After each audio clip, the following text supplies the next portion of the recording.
కనిపించరు. ఇప్పుడు కూడా చాలా మాడ్యూల్స్. చెప్పండి చెప్పండి మాట్లాడదు సార్, ఇంకా కంటిన్యూ చేద్దాం. వెంకరెడ్డి గారు ఉన్నారా? ఉన్నా చెప్పండి. వెంకరెడ్డి గారు గుడ్ ఈవినింగ్. నమస్తే. వైట్ కాలర్ మాడ్యూల్ ఇదే అంశం చర్చ దేశం మొత్తం నడుస్తుంది. డాక్టర్ రూపంలో స్టెథోస్కోప్ పట్టుకునే డాక్టర్లు తుపాకులు పట్టుకుంటున్నారు.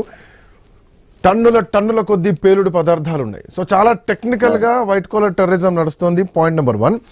అండ్ ఇంకోటి ఏంటంటే భారతదేశం ఎట్లా రియాక్ట్ అవుతుందో తెలిసి కూడా పాకిస్తాన్ రివెంజ్ ప్లాన్ చేసుకుంటున్నారు. ఈవెన్ పాకిస్తాన్ లో ఉన్నటువంటి ఉగ్రవాద సంస్థల్ని ధ్వంసం చేస్తే వాటిని మళ్ళీ రీకన్స్ట్రక్ట్ చేయడానికి పాకిస్తాన్ గవర్నమెంటే నిధులు సమకూర్చింది, పాకిస్తాన్ ఆర్మీ నిధులు సమకూర్చింది. ఇది పాకిస్తాన్ లో ఉన్నటువంటి ఉగ్రవాదులే బాహాటంగా బహిరంగంగా మైకుల్లో చెప్పినటువంటి మాట. Point number 1. సో ఎట్టి పరిస్థితుల్లో భారత్ మీద రివెంజ్ అనేది తీర్చుకుంటామని మొదటి నుంచి చెప్తున్నారు, ఇప్పుడు అదే చెప్తున్నారు. అండ్ ఇంకొక point, wing commander Vyomika Singh and colonel Sofia Qureshi operation Sindoor తోటి భారత మహిళల సత్తా ఏంటో చూపించాం.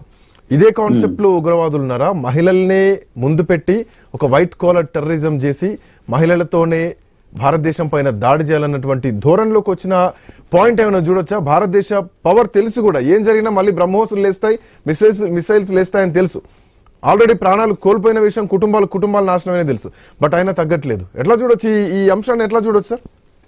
ఇప్పుడు శ్రీకాంత్ గారు, మొట్టమొదట మిమ్మల్ని మీ మేనేజ్మెంట్ ను అభినందించకపోతే, ఎందుకంటే దేశ భద్రత, ఉగ్రవాద దాడి పహల్గాం నుంచి ఎప్పటికప్పుడు నైట్ టైంలో కూడా మీరు డిస్కషన్స్ పెట్టినటువంటి క్రెడిట్ ఐన్యూస్ పోతుంది.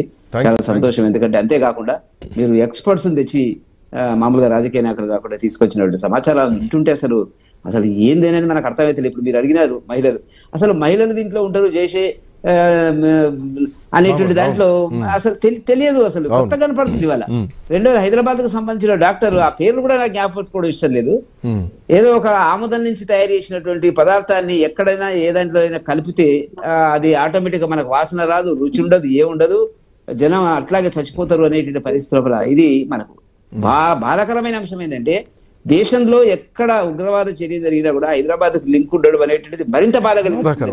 ఇక్కడ ఇది నేను రాజకీయంగా మాట్లాడతలేదు, కానీ అటువంటి సందర్భంలో ఇవాళ గౌరవ రాజకీయ నాయకులు, పదవిలో ఉన్న వాళ్ళు, ముఖ్యమంత్రులు, ముస్లింలు అంటే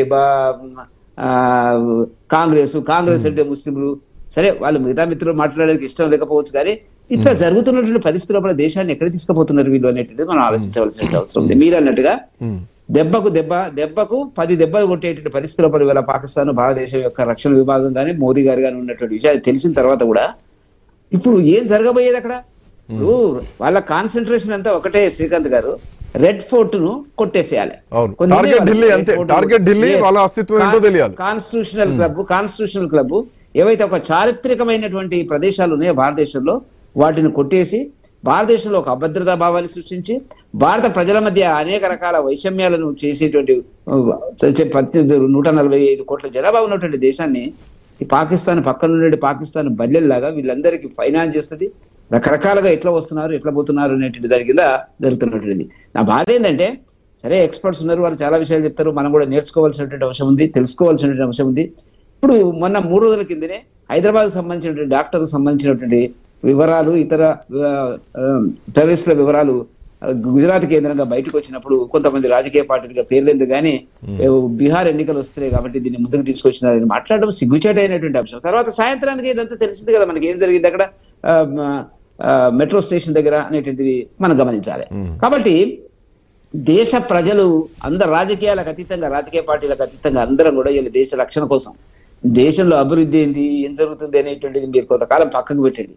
ఇవాళ దేశ ప్రజలను కాపాడుకోలేంటి మహిళలను బొట్టు చూసి మహిళలను, భర్తలని, వాళ్ళ బంధువులని, పురుషులని పిట్టలాగా కాల్చినటువంటి సందర్భంలో 27 మంది చనిపోతే ఎంత బాధ అనిపిస్తుంది అండి. కాకపోతే ఇప్పుడు మొన్న జరిగినటువంటిది వివరాలు నాకు రాలేదు, కానీ నాకున్నటువంటి అంచనా మేరకు అక్కడ జరిగినటువంటి వాళ్ళు హిందువులు, ముస్లింలు అనకుండా మన జరిగినటువంటి 10 మంది చనిపోవడం అనేటువంటిది, గాయపడడం అనేటువంటిది కూడా చాలా బాధాకరమైనటువంటి అంశం. కాబట్టి ఇవాళ ఒకటి శ్రీకాంత్ గారు, దేశంలో చాలా అల్లర్లు సృష్టించేటువంటి పద్ధతులు ఎప్పుడు ఏం జరుగుతుందో అర్థం కాని పరిస్థితి ఉంది. ఇప్పుడు మిత్రుడు అన్నట్టుగా ఆల్రెడీ కొన్ని స్ప్రెడ్ అయ్యి వచ్చినాయా, దేశానికి వివిధ ప్రాంతాలకు కానీ వెళ్ళిపోయినాయా అనేటువంటిది కూడా బాధ అనిపిస్తున్నటువంటిది. అసలు మనం ఇంట్లోకి వెళ్ళి బయటికి వెళ్ళాలంటే అంటే మీరు అన్నారు ఇందాక మనలాంటి హైదరాబాద్ లో మూలాలు ఉండడం దౌర్భాగ్యం, బాధాకరం అని చెప్పేసి.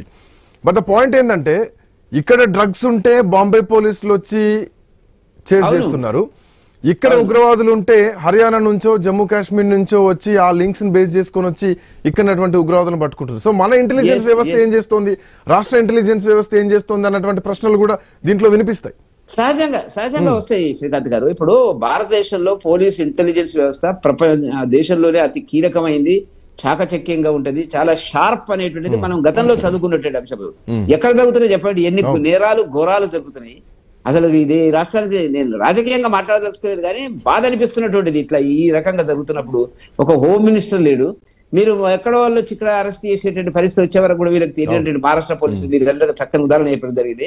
ఏం జరుగుతుందో పక్కన ఏం జరుగుతుందో సికింద్రాబాద్ ఏరియాలో మనకు అర్థమైతే లేదు.